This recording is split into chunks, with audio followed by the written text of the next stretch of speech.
Thank you all for joining us today for this online panel conversation titled State of the Industry Architecture. These State of the Industry webinars are a new ongoing event series here at the Faculty of ABP, where we invite alumni and industry leaders to join us and discuss how their companies have adapted to the new economic, political, and social environment that they operate in.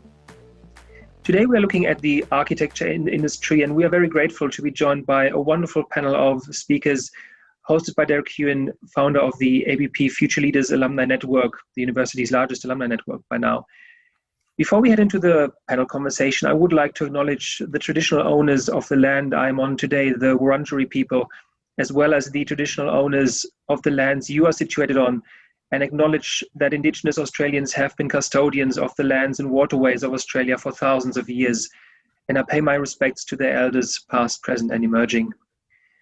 For this session, we will start with a few questions that we have prepared on our end, and then we will launch into an audience Q&A.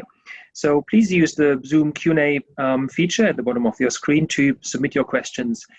We might not have time to answer all submitted questions, but we will, of course, try to address as many as possible. And with that, I would like to hand over to Derek. Thanks, Simon. It's great to be having this discussion today, especially as Victoria appears to be really getting through our second wave now. And while there's been a lot of coverage about the effects of COVID on our lives, this session could be a great opportunity to specifically discuss how architecture practices are responding in both the short and the long term.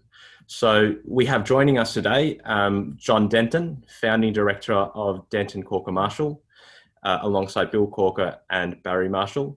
John has also acted as Victorian Government Architect, held an active role in the Council of Australian Government's Expert Advisory Panel on Cities, and is a member of the Victorian Design Review panels.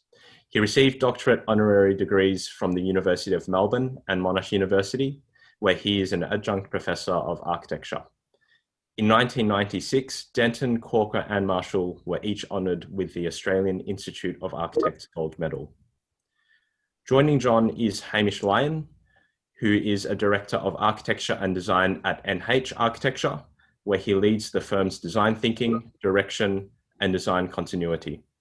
He has been involved in a wide range of projects, including QV, Melbourne Convention Centre, and the redevelopment of Myers' flagship Bourke Street store and Melbourne and Olympic Park. His commitment to advocacy for architecture has been recognised by being voted as one of Melbourne's top 100 most influential people by The Age. And on the topic of this pandemic, Hamish thinks COVID-19 has taught and retaught the idea that architecture can be more than just abstract objects in space. It has a social and public responsibility to be a reflection of the wider community it represents. And finally, we also welcome AMELIA BORG, Director of Sibling Architecture.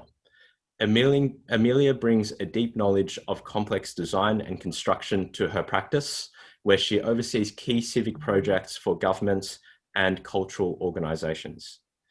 AMELIA is also research editor at Arcis, has taught at RMIT, Monash and the University of Melbourne, and is currently also investigating how the business of architecture could be transformed through her studies at Melbourne Business School, with the support of the inaugural Steve Ashton Scholarship for the architectural profession. On the topic of this pandemic, AMELIA says, "I think we've seen the mass emptying out of retail and commercial spaces in the CBD. I think there is great opportunity to rethink the city and how we might use it. Hopefully, there will be a chance for regeneration, reuse, or intelligent use for public space." So those are our three panelists for today. We'll jump straight into the questions now, and Simon will bring up onto the screen the slide for the first question.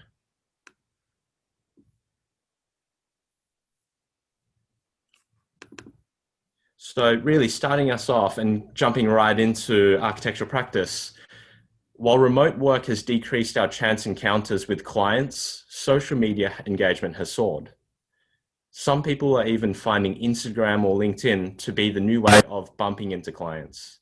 How has your practice evolved in its client engagement, or how does it plan to evolve its client engagement? Maybe we'll start with AMELIA. Yeah, thanks. Thanks for having me. Yeah, I guess for us, communicating with our clients and collaborators through online platforms is almost second nature. And yeah, I'm not really sure if we have actually changed our approach that much there. I guess just reflecting on that, to be honest, I think that for us, it sort of felt like there was a period where we almost stepped away a little bit or slowed down our engagement with online platforms during this time. Yeah, it's just felt a little bit of a sort of apocalyptic time, not just with COVID, but with all of the other things that have been happening worldwide in terms of conversations that have been happening around, yeah, inequality and racism, and online platforms, I guess, were very central to this conversation. So I think for a time it felt like we just wanted to listen and give space for that. So we sort of stepped back a little bit, I think. We are starting to get back into it though. And I think perhaps what we have found is that there's been, a thirst for online content, I guess. And there's been much more of a sort of, much more of us sort of posting on blogs and much more sort of online sites that have been interested in sharing our projects. So in that sense, I think we've been sharing to a wider audience, through those sorts of avenues. Yep. And Hamish and John, was there anything that you'd like to add to that? Oh, my observation of and thank you for having us, of the fact that COVID has put everybody into this sort of virtual digital world has had I think mostly a positive effect. One of the positives is that previous to this, and I say this as one of the more mature members of the profession, that technology was always something that the younger members of the studio would deal with and the older members would just leave it to them. But now that we've all moved into the digital space, that flattening of the age gap has actually been quite interesting. So now we all have to actually communicate through Zoom or Teams or Instagram, so it's been an upskilling for the elder generation in the profession, but it's also been an opportunity for the younger members of the studio to find that common ground. I think the other observation I'd make is that NH Architecture works across Australia. I mean, we have our majority of our work here in Melbourne, but we do work in New Zealand as well. But we are currently working at the moment in association with 3XN Architects out of Copenhagen and the Snøhetta team out of Oslo. And previously that was, last year I travelled to Copenhagen and Oslo multiple times to try and, deal with the work. But obviously now we can't. It's foregrounded the fact that dealing through digital space, we've all become, using a sporting term, we've all become sort of match fit in that space. And so the fact that they're in Copenhagen or they're in Oslo or has become less of a problem. It's sort of like we've got used to the fact that we can communicate, we can design, we can collaborate through all the various platforms that we've been talking about. So, there are some challenges, but on balance, I think it's been quite a learning and positive experience. And on that topic, Hamish, have you found that clients have been a bit more open to where the project team is based now that there's no real differentiation between whether the majority of them are in, say, Melbourne, or some of them are in Copenhagen or elsewhere as well for other projects? Yep, no question about that. We actually had a presentation this morning on a project with the team from Copenhagen and the client, and in the end, it didn't really matter which bedroom they were in. It was just they were in their houses wherever they are in the world. So I think there's definitely a flattening of that conversation, and I suspect when we do go back into some kind of normal, our office is at the top end of Flinders Lane, just near Collins Place. I suspect if we have a meeting with even our own engineers who are down the Docklands, we won't spend the 40 minutes getting down there. I suspect we will probably have a meeting between our own consultants and ourselves via formats like this. So I think it's as I say, I think it's got a lot of positive learnings out of it that we think are going to make a big change in the workplace going forward. Thanks, Hamish. Yeah, and John? I agree with Hamish. I think it's accelerated something that was actually starting to happen in terms of things happening, remote things happening. Certainly, we made a decision 10 years ago to not open an office in China, even though we had a lot of work in China. And we created a virtual Chinese office in Melbourne, which is because it was roughly on the same timeline, and because the work was all over China, it didn't really matter if you had an office in Shanghai, Beijing or Melbourne, because you were really basically doing it all remotely anyway. That's the way China's tended to work. So, you know, we set up a virtual Chinese office that had 10 or 15 Mandarin speakers in it, and everything left the office in Chinese. All the drawings, everything was all done, and all the phone calls and everything, and it just acted like it was in China. And I think that sort of trained us up on doing it. And so we found it was really straightforward to empty the office out and send everybody home to work. And I guess most other architects have found the same thing, providing the staff have got the equipment, they can work. So I think that's become a much more common way of working, and we're seeing that in other projects here and elsewhere. But you know, being even older than Hamish, I don't sort of pick up on the Instagram and other type end of social media, but I certainly have learnt how to use Teams and Zoom and all those sorts of things. So I'm able to function. And on that topic of which leads to our next question of remote work, I might get Simon to put up the next 2 slides as well. When I was preparing for today's session, I asked so I work at Woods Bagot. We've got a few studios around the world, and fortunately, I was able to ask someone from an Adelaide studio how they've been going, because they've been a few months ahead of Melbourne in terms of tackling the lockdown and everything and returning back to studio. So it's almost a few months of foresight as to what might happen and what the sentiment might be for offices in Melbourne. And they've actually been running a trial of this new work week, which we can see on the slide here, where Mondays and Fridays are optional and you can potentially work from home. And Tuesdays and Wednesdays and Thursdays, you do have to come into the office, but it's also at staggered times. And maybe this could be the foresight to what leads us to next. But and then going to the next slide, that sort of raises the question now with these work practices and some of the learnings that you may have had, John Denton, with your virtual studios. What new work approaches or opportunities have arisen in your practice? Are there any that you're really keen to continue on with in the long term, or even trial? Yeah, I think so. I mean, I think that was an interesting image from your Adelaide studio. Certainly, with the questions we've been asking staff, and you know, in our surveys of the staff and what they're thinking about, the initial shutdown, they were all loving the lockdown. They were all loving working from home. It was all great. Was having a good time. With this new lockdown, that's changed quite a bit, and it's much more recognised that they really do enjoy the company and the companionship and the engagement with other people around coffee, around whatever, and they're all quite keen to come back, but like the idea of having a day or two to work from home, having a capacity to work from home too, which is exactly what was reflected in that drawing. And I think that very much is probably a significant change that will probably happen. And for us as a office that works in a high-rise building, not only does public transport become an issue, but lifts become an issue.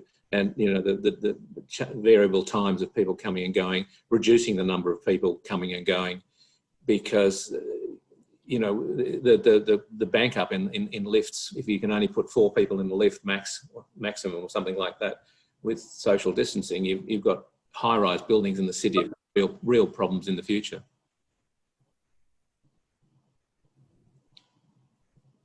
Yeah, no, like I can add to that as well. It's a very complex intersection of multiple forces about, you know, work environments. Lifts, I agree. Public transport is definitely a very anxious part of people's working day.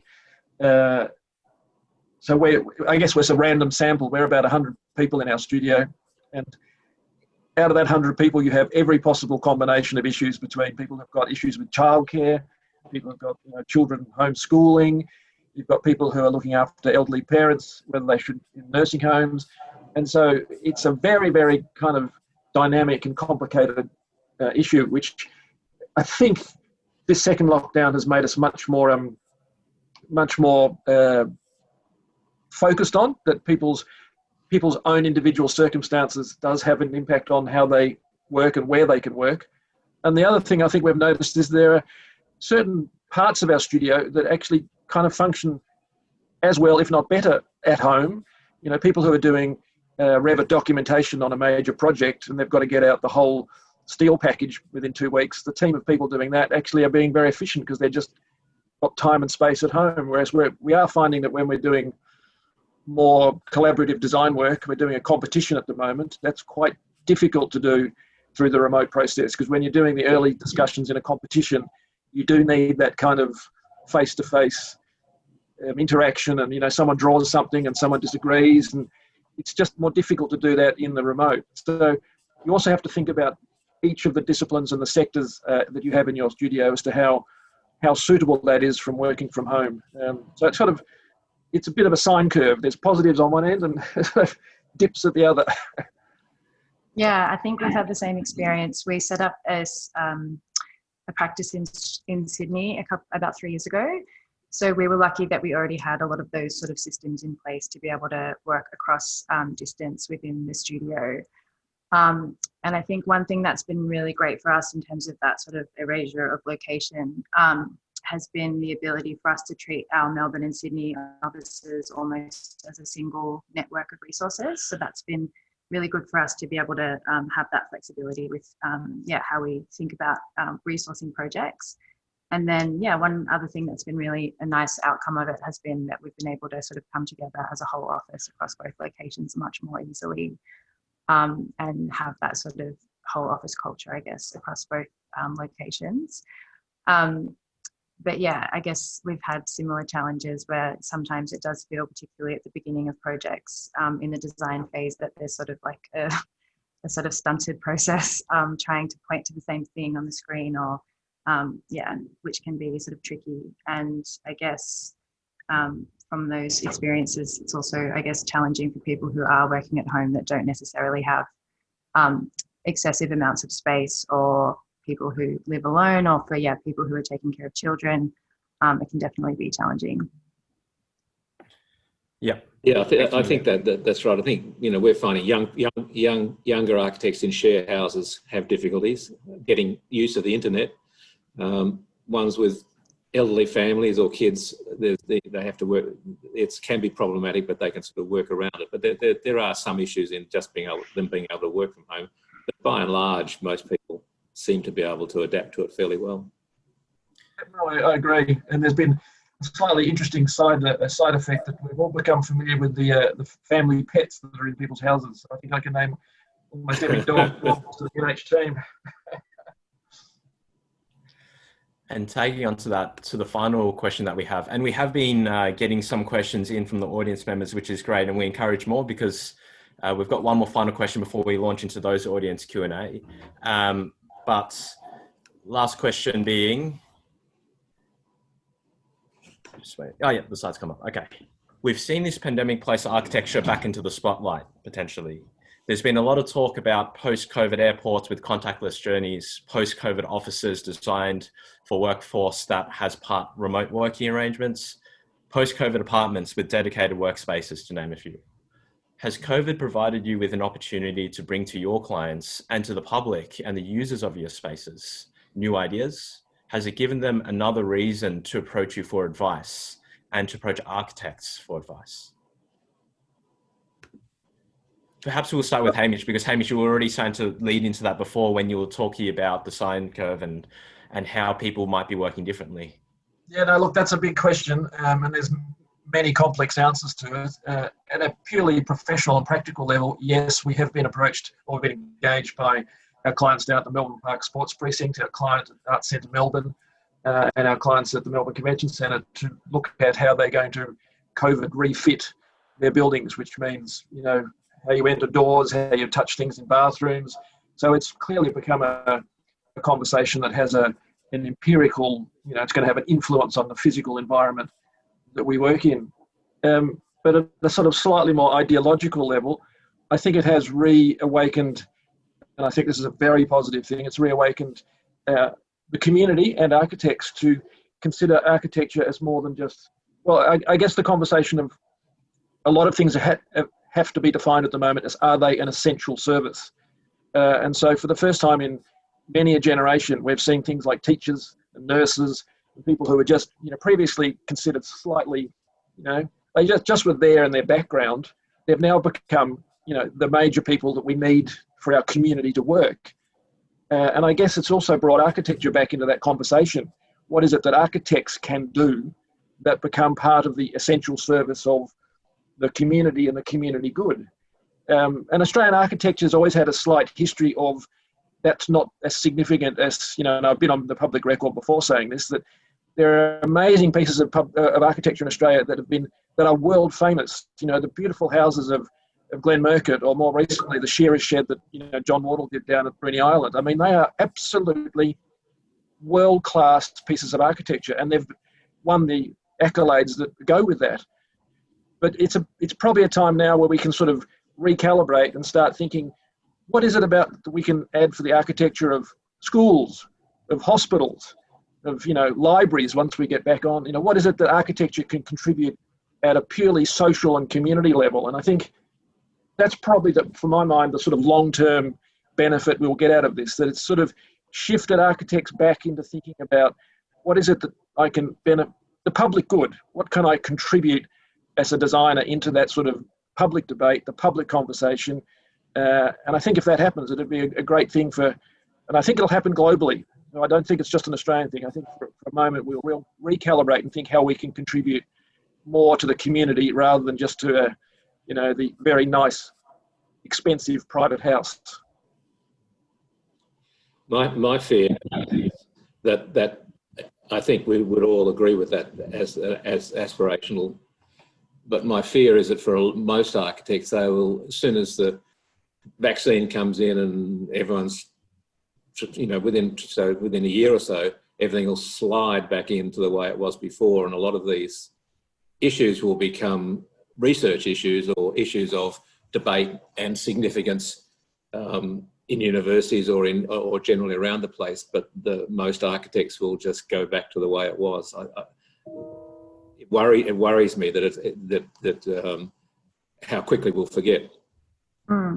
Yeah, I think there is, hopefully an opportunity working with sort of state and local governments, investing in, particularly education or cultural projects, which are sort of sectors that we've been working on as a practice. Both of those sectors have been so sort of heavily impacted by COVID. So through those, I guess, projects which are stimulating the economy, hopefully we can also use them as a way to rethink how we can support those industries to rebuild and reestablish themselves moving forward. Yeah. All right. Thanks for those answers to those questions. We'll get stuck into the audience questions now. The first one, the pandemic lockdown has fostered even more open tendering for projects, causing more architects to bid lower and lower fees and reduced services to ill-informed clients. What do you believe is the way out of this? Challenging questions. Who wants to go first on that one? I think we're on a downward fee spiral regardless. But yes, desperation makes for cheaper fees.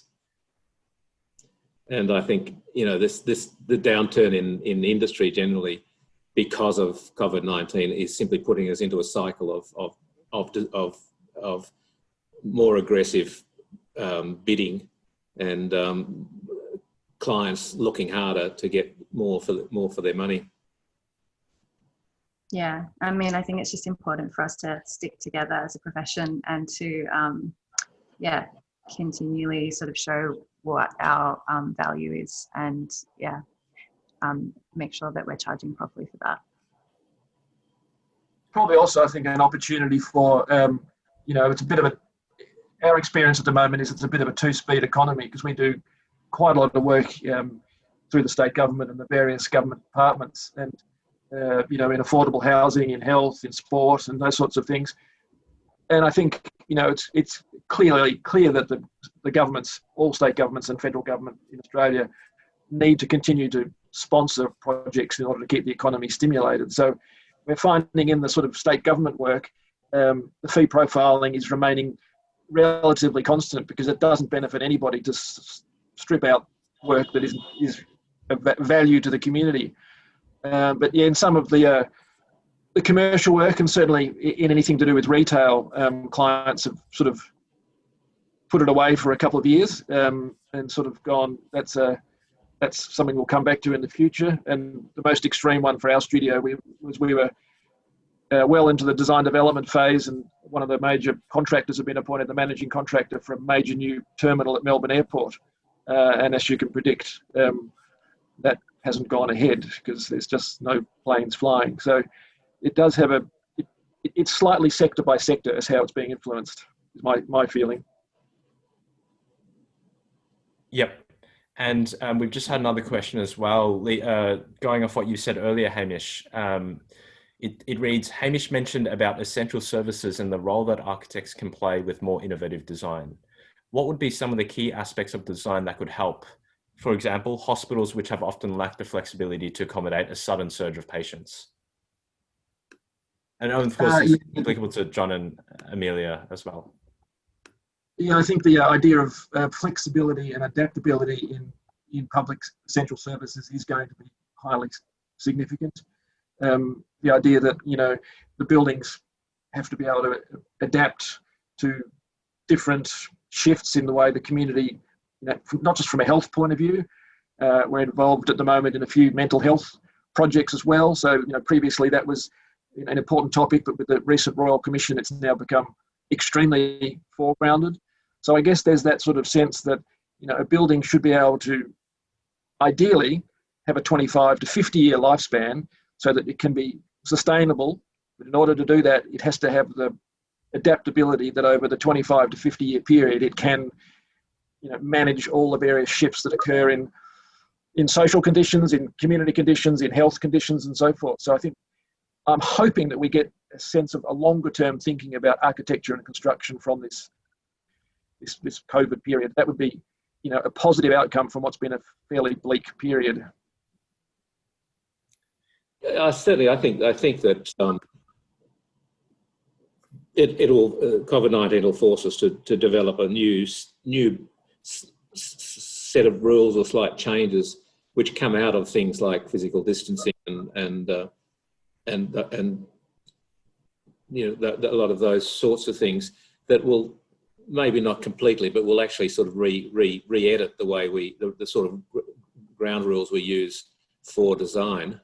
And I think that the changes, things like, I think the CBD, I think densities will drop, office space and CBD will drop in density in terms of the numbers of people in there, because we'll be providing more space per person as a function of social distancing, maybe not completely, but certainly a function of it.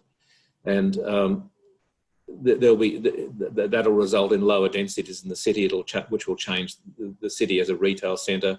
There'll be all sorts of things that recondition the way we think about the way we design, right down to sort of being able to clean things better, more easily, the materials we use, if we're going to have to sort of do high level cleaning of things and that sort of stuff. So it's an across the board thing, I think.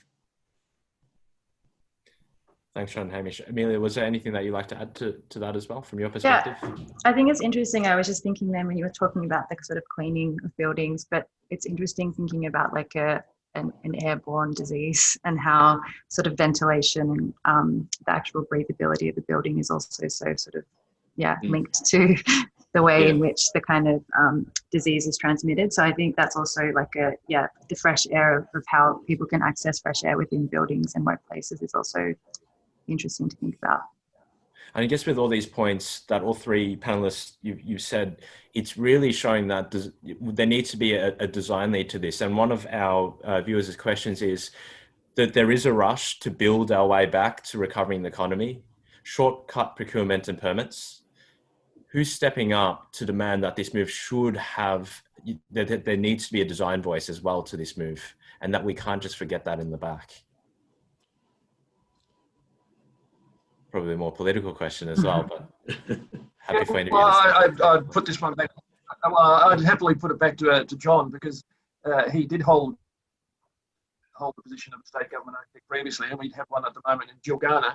And so there are agencies within government that do have a design focus, and I also sit on the OVGA design review panel and sat on a couple this week. So there are systems in play to make sure that even if things are happening at a certain speed, that the design review process is put in play. And the number of senior people who do sit on the OVGA design review panel it's a very high standard. So people are made accountable for the design decisions they make, and I think so. That's a positive outcome.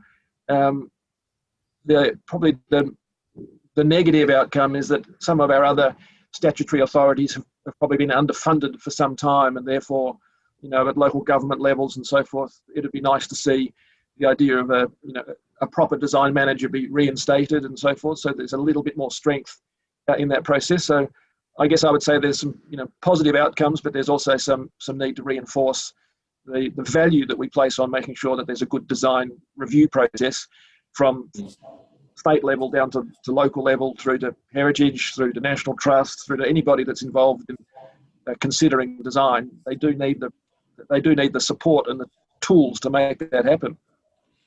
Well, I agree, and that's the top down, and I think that the sort of, in a way, the bottom up, or I'm not denigrating what it is, the other side of it is, I think it heightens the importance of research as a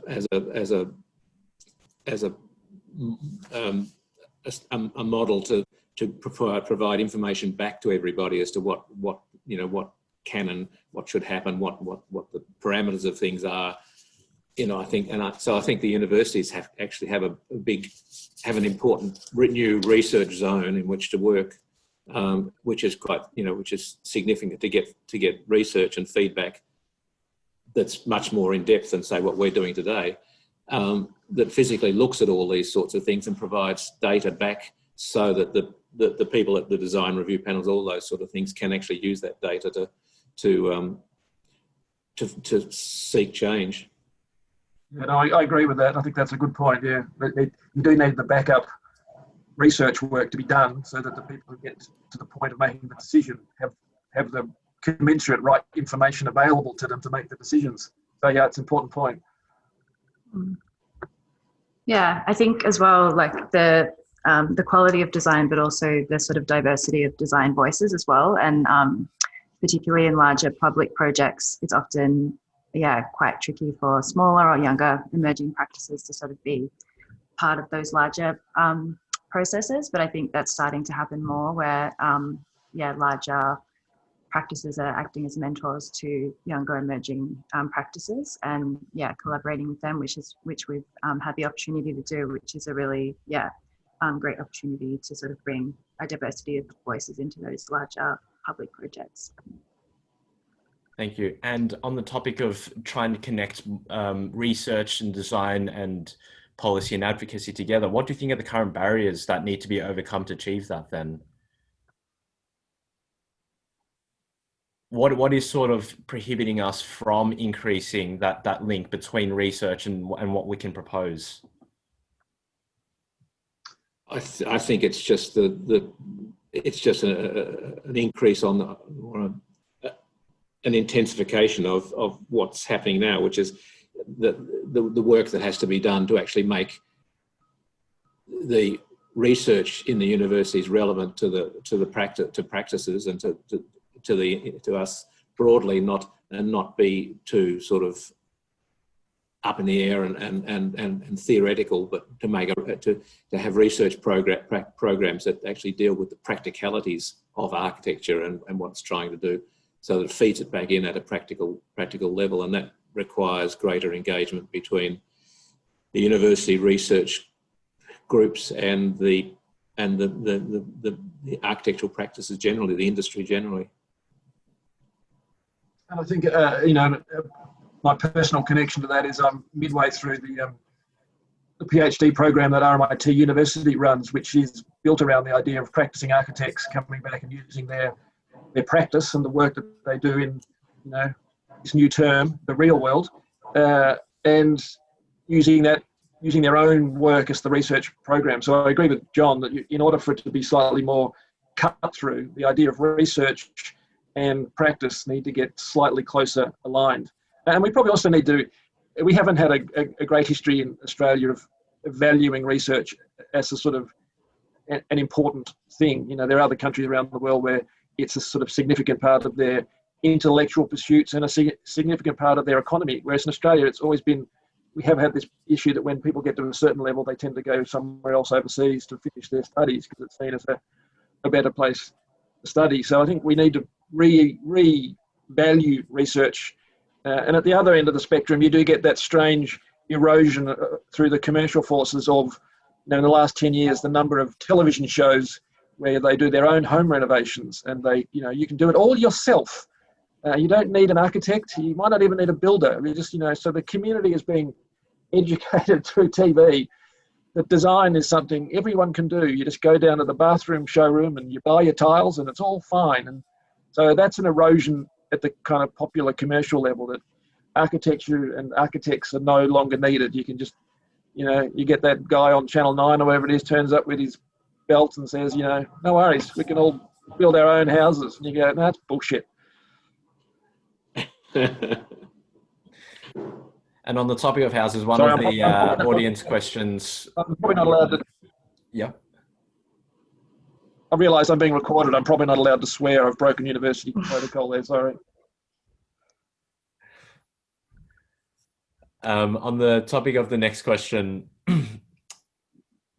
an audience member has asked, given the poor quality of high density residential buildings, do we see a swing towards more single family dwellings then? Is this potentially a pivotal point for that?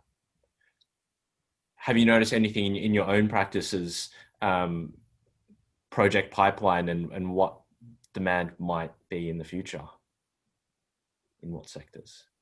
Well, in our practice, and I'm probably not able to say too much about it, but we're doing a major piece of public affordable housing through one of the state government agencies. And there has been, again, conversations that previously wouldn't have been had about making sure that there are, and it has a cost impost on the project, in that there are multiple lift cores so that people can disperse within the vertical transportation. The idea that, you know, corridors should be single loaded, that they should have natural ventilation. I mean, they're all very positive things. It's like going back to the 1970s. But that's really been stimulated by the idea that if people are going to live in high-rise apartments, then everything will need to be done to make sure that they are as hygiene safe as possible, and that people psychologically feel like they've got, you know, their own lift cores, or they've got their own corridors, or so it is having an impact on the physical design and planning of, in this case, public affordable housing. Yeah, I mean, I feel like this is probably the longest period of time that people have been spending in their own homes, and really sort of thinking through what they want their domestic space to be. I guess at the moment, the house is kind of functioning as everything. It's functioning as a school, as a restaurant, or even like a personal bar and nightclub in some instances. So I think having that sort of time where you're, spending so much time at home, I think has put into question for a lot of people what they want their house to be and what kind of situation they do want to be living in. But I think that's just always, comes back to a question of access and affordability as well. Yeah, I think COVID-19 is not going to make people change the way they live within their apartments a lot, because they will ignore social distancing and anything else like that as a family.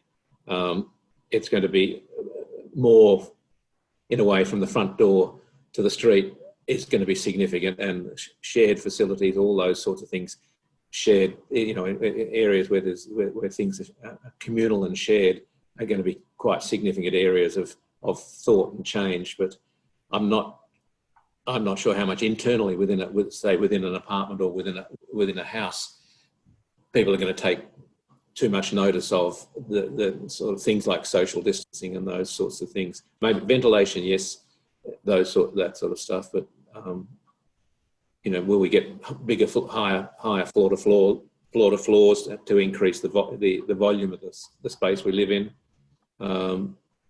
What about ventilation and the use of ventilation, or do people just seal themselves up in winter in order to stay warm? I think there's sort of almost two areas there that there will be more or less impact. I mean, even just the idea of sort of open plan and compartmentalization. I was saying before that I live in a single open plan studio apartment with my partner, and that's been quite sort of trying during this time. Yeah, we thought it was great when we moved in, but it's been quite sort of tricky to negotiate the sort of space in an open plan apartment. Yeah, he had to do a radio interview where the only place he could go to was our bathroom. So he sat on the bathroom floor with the light off because the fan made noise. And yeah, it's just little things like that where it's, yeah, I guess what we used to consider, yeah, something great like an open plan apartment, perhaps, yeah, that will also be put in question as well. Well, this is sort of the challenging one moment other, in time, one other point is, sorry, one other point on that is we have noticed in the surveys that we do with our staff fairly regularly that those people, well, those clearly that live in the suburbs is one, but those even that live in inner city terrace houses and so forth, the level of interest in, and I don't say this jokingly, I mean, I'm serious, the level of interest we see in gardening and being what your courtyard or your garden is like has significantly increased. So people are starting to appreciate that having, whether it's a tiny little terrace house courtyard or, as I say, in the suburbs, a big garden, the idea of being able to go outside and engage with landscape and with trees and so forth, but do it within the curtilage and safety of your place has really significantly increased. So I think people have become much more aware of the idea of external space that's not public realm, but it's this sort of, you know, it's gardening. And I think even when I read in the paper the other day, you know, Bunnings has had a significant increase in, you know, because people are going to do gardening projects. So I think the re-awareness and reawakening of what your courtyard space means, whether if you're in a terrace house in Fitzroy or whatever, has become reawakened, which again, I think that's a pretty good thing. Yeah, no, I agree with that. Yeah, sorry, John.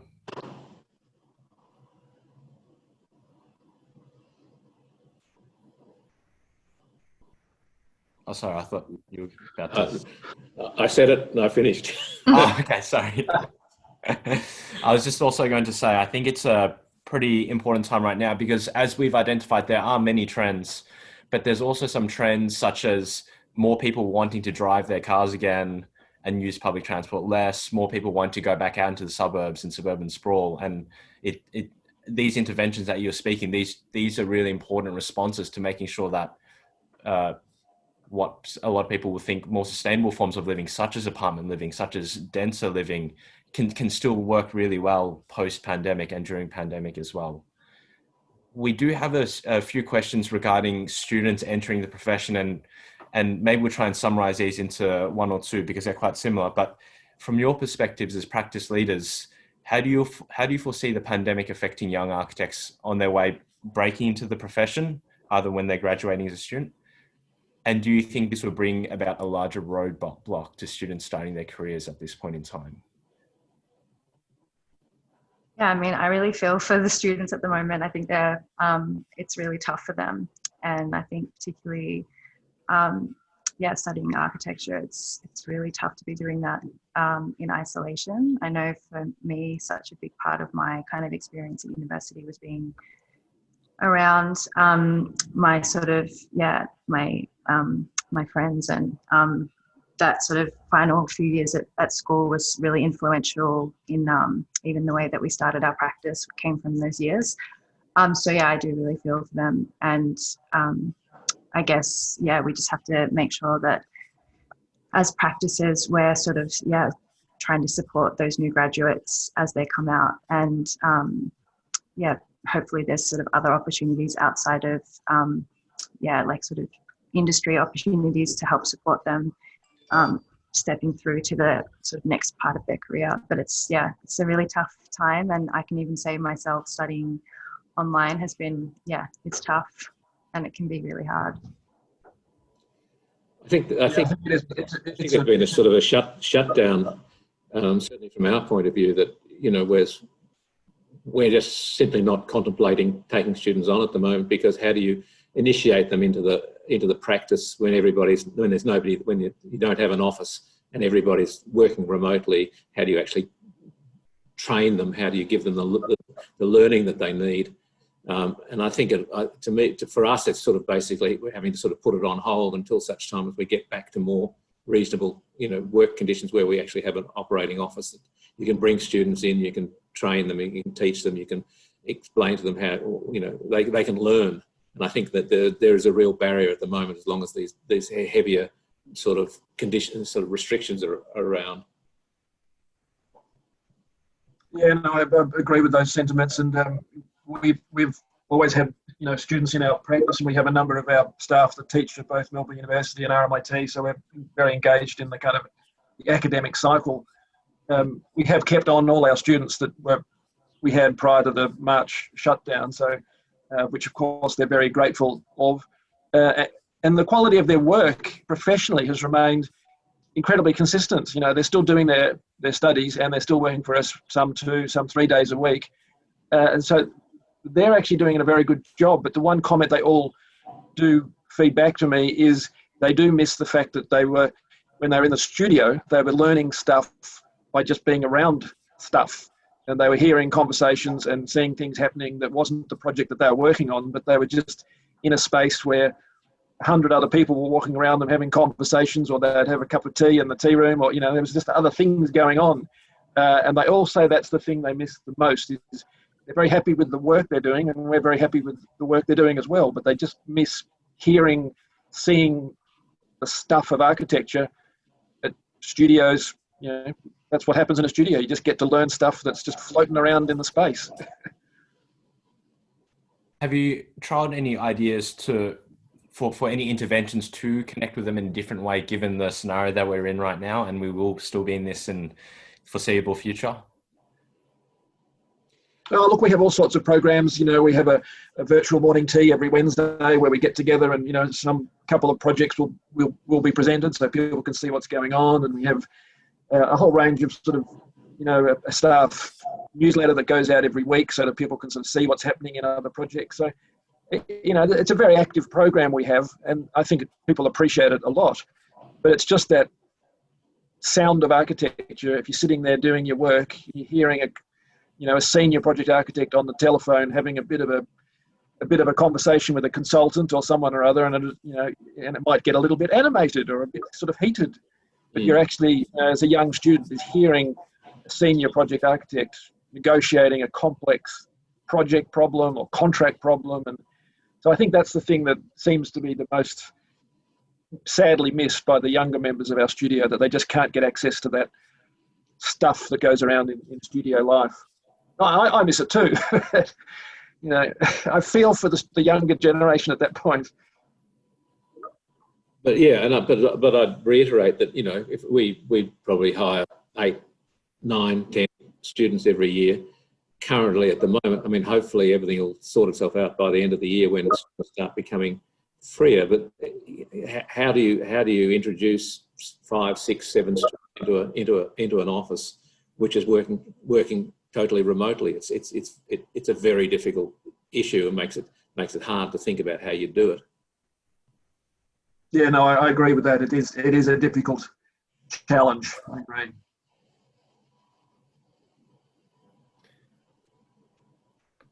I guess from the perspective, anecdotally speaking, of my own personal experiences, I have actually felt that as well, as being a younger member of the firm, that there is a lot less of that incidental learning. At the same time, though, one positive that I have found is that I've been involved in a lot more external engagement meetings as well, because now to be involved in a meeting, you just join the Teams meeting. You don't have to actually physically be there. So there's for any students listening, there are also positives as well. It's not all doom and gloom. It's not all bleak. It's not all bad.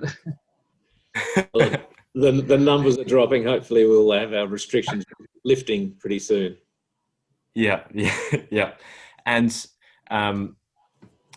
one thing that was raised, so one of the questions connected with what Amelia was saying earlier about having more of a diverse voice. The question reads, how has the pandemic changed the internal dynamic within your practices? Are leadership and key decision-making roles now hearing from a greater diversity of voices? I don't think so. I think there's a reduction in the hearing that's going on. To be honest, I just think it's changed. It's become more exclusive. It's how you designate people to projects. It's that overlap that's missing. That Hamish talked about and things like that. It's that sort of overlap and engagement that can be accidental or opportunistic that you simply cannot really do on a Teams meeting. Yeah, I think that's right. Despite doing as much as you can to create structures to let it happen, that sort of human-to-human interaction is still so sort of basic to the way architects communicate and collaborate information. It is hard to replicate it. I agree with that. It is hard. I mean, we're doing everything we can. Probably going back to one of my earliest points, that upside is, though, the digital space does make everybody kind of equal. Even though our studio is, no one sits in offices, it's a very open plan and everyone's it's a very flat structure. The fact that you're all basically in your bedroom or your own home, doesn't matter whether you're a director or you're a student, you kind of, at one level, it flattens out that conversation even further. We're all just the same people going through COVID, trying to get our work done. Yeah, I mean, I guess, our practice is obviously a lot smaller. So we have, I guess, tried to create, sort of conversations and opportunities for everyone to kind of contribute to not just projects, but I guess the way in which, or different systems that we might need to be instigating to help workflow improve, or sort of trying to get input from all of our staff in terms of different ways we can be doing things, because often they have better ideas than we do. So that's been kind of good. And as I sort of was saying before, that sort of ability for us to connect both of our Melbourne and Sydney practices together has meant that there's been some great ideas coming from both offices, which has been really good. Thanks, Amelia. I think we've got time for a few more questions. So here's another one that looks at the broader impact again and seeing what opportunities design has. Looking at the impact of COVID-19 on the music, theatre, film and museum sectors, which I believe all three of you do a lot of work on. They're staring down the barrel of a cultural catastrophe potentially. What role will design play in rethinking our cultural industries, if you believe there is one? Well, I think there's been significant change in places like the National Gallery of Victoria in what they've done online and things like that. I think they had been thinking about it anyway before COVID-19, but they've jumped on it very hard. And there's major involvement of things happening online, and the same with where I'm involved. A huge amount of extra work involved in doing things online, but it doesn't take away the need for the basic institution to be there, and the physicality of what they offer has to be there. But to be honest, I can't see that is necessary. It might make differences to the huge openings that you might have somewhere where crowds and crowds of people where you've got to deal with it. But the bulk of the time, these sort of institutions, these sort of museums and galleries and things like that are dealing with a relatively small flow through, which is quite readily managed and easily coped with. I suppose it's a bit different with theatre though. I guess you've got seats that you need filled, and everyone's going to be sitting close together. They're not going to like to have one person in every second seat forever.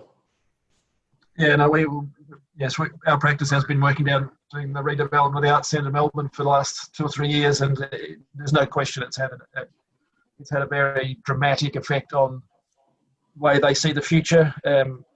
Clearly, the building has been closed now for 5 or 6 months, and so all the major performances at the State Theatre, the opera, the Australian Ballet, it's had a massive ripple effect through the creative arts, which is extremely sad and disappointing. And even the work we're doing down at the tennis centre, there's discussion still, on the public record about whether the Australian Open tennis is going to occur next January, which from a purely economic point of view, is a major issue, because it brings an enormous number of international patrons into Melbourne.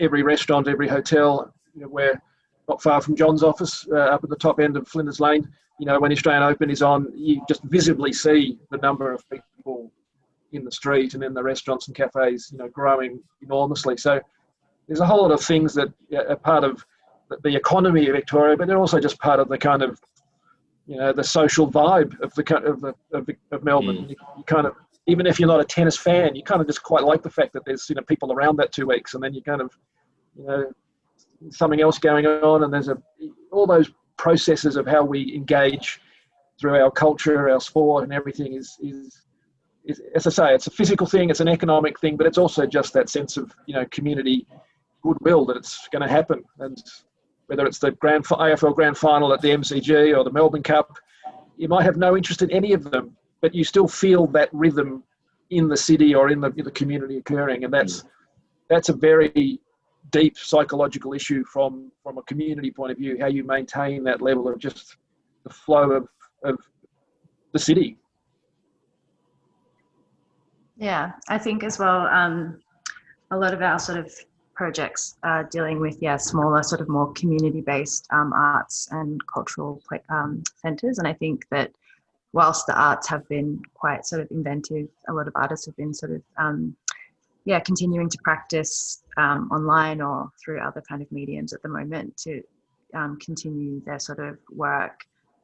These sort of physical spaces, I think, will be really important to support those industries moving forward. And hopefully as soon as we can get back to those places, there'll be continued support and investment in those physical cultural places. Completely agree. Another question we have goes back to what Hamish was saying earlier about partnerships. We know that many large organisations like Development Victoria and University of Melbourne are specifically looking at either sharing or requiring partnerships of different firms, such as the work they're doing in Fisherman's Bend.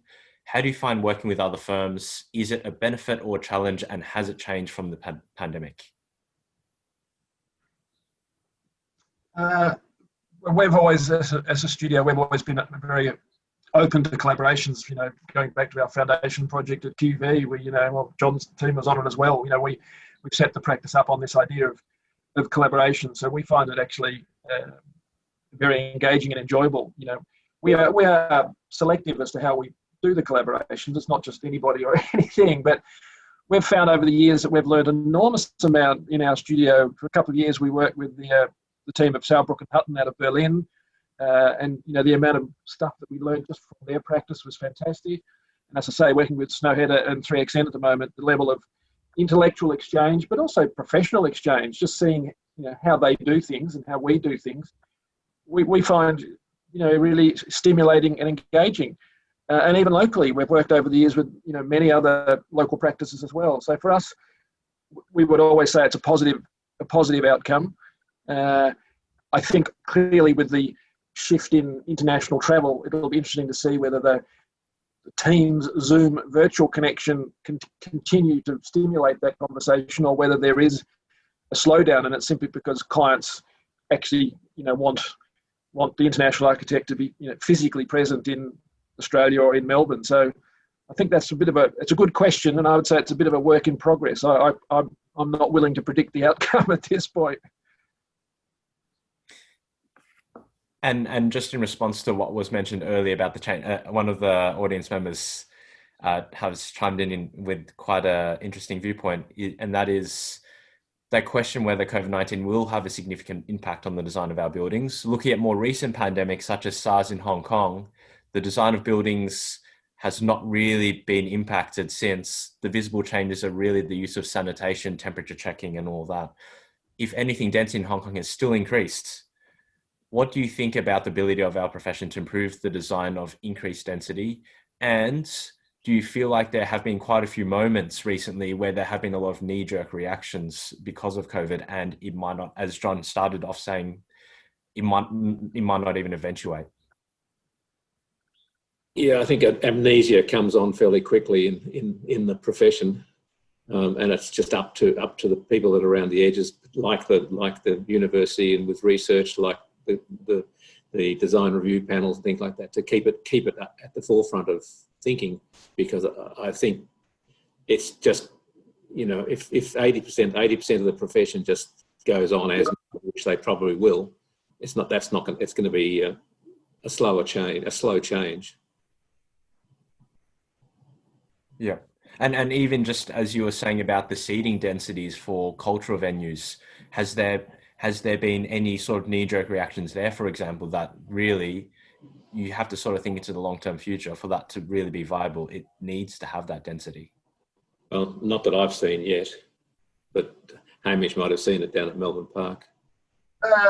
No, I wouldn't say knee-jerk, but I do think there are people, I know there are people at Melbourne Park and at Arts Centre who are having to kind of strategically think into the 3 to 5 year time span as to what it might mean. So people are going through scenario conversations about, if there is only someone sitting at every second seat. And so people are having to do the sort of empirical data to see what that actually means. I mean, I'm sure, it's on the public record on the news that airports and airplanes are trying to work out how they can, if they get back in the skies, how they can get enough distance between people. So I think there's quite a lot of industries scenario and role playing into the future, but I don't think even they quite know what the future is. So I think everyone's at the point where they don't actually quite know what next week is. So but yeah, there is work being done in that space.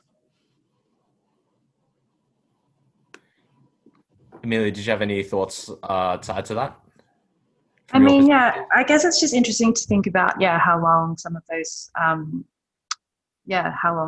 sort of spatial implications will be in effect for, if we get a vaccine, whether or not those kind of, those distancing measures, how long will they be in place for, or if there is kind of this more long-term, preventative norms that come into existence around hygiene, and whether buildings start to kind of look at that sort of idea of reducing contact in a more long-term way.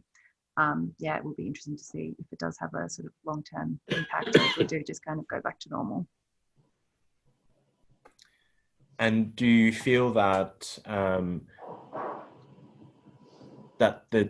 whose responsibility do you think it comes down to really advocating for some of the more positive potential changes? So one of the questions we have now is e-bikes have outsold cars by 4 times over the last 12 months, apparently. Bike commuting has exploded. Should governments focus on providing safe bike routes and less on public transport and roads post-COVID?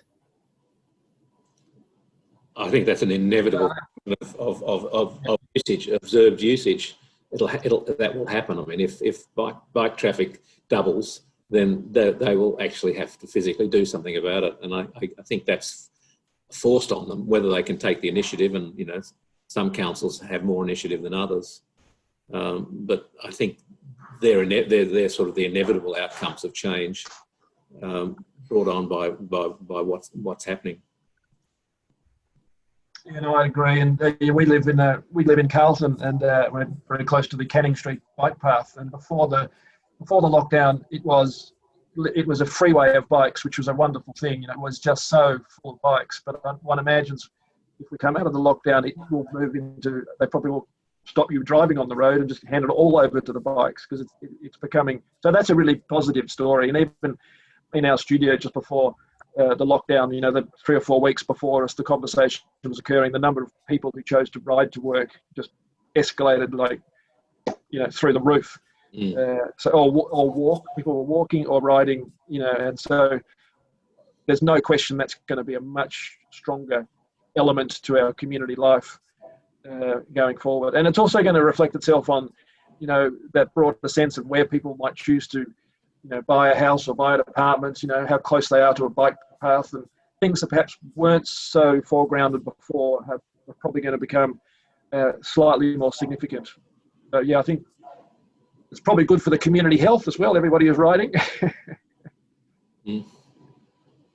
Yeah, I mean, I would agree. I think anything that encourages people to ride more is excellent, but I guess that also is just contingent on being able to sort of be within a rideable distance from your home to your work.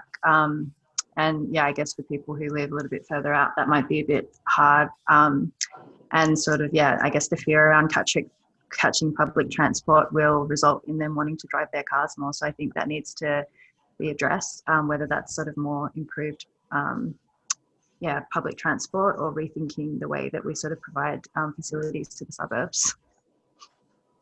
I should say we do have a studio member that lives in Frankston. He rides to work every day. Wow. Impressive. That's impressive. Yeah. Okay, I think that is all we have time for. Simon is... I think Simon's on mute. Nope. Still there? Yes, that's right. Thank you so much for answering all those questions. I think that was a really densely packed session. Thank you to all audience members for submitting your questions, and thank you, of course, again to our panelists for joining us today. I think it was really insightful, so thank you for that. And I hope our audience would have found the session informative and enjoyable as well. Just a quick note, I will be sending around a recording of the session, the panel conversation to everybody, so you can catch up then if you've missed any bits or would like to review any of it. And finally, all the best to you all, and we hope to see you at future ABP alumni and industry events. And I might just point out the next one we have coming up is on the future of the residential property market. That's an online panel similar to this one happening next Friday. It's in our faculty's website, so feel free to join us for that one. And of course, there's a number of other architecture focused events happening throughout the year, all online obviously, and we very much hope to see you again next year on campus when we can return to face-to-face events. So thank you very much again, and have a lovely weekend. Thanks, Simon. Thanks, John. Thanks, Hamish, and thanks, Amelia, for your time. Thanks. Yep, thanks a lot. Thank you. Bye.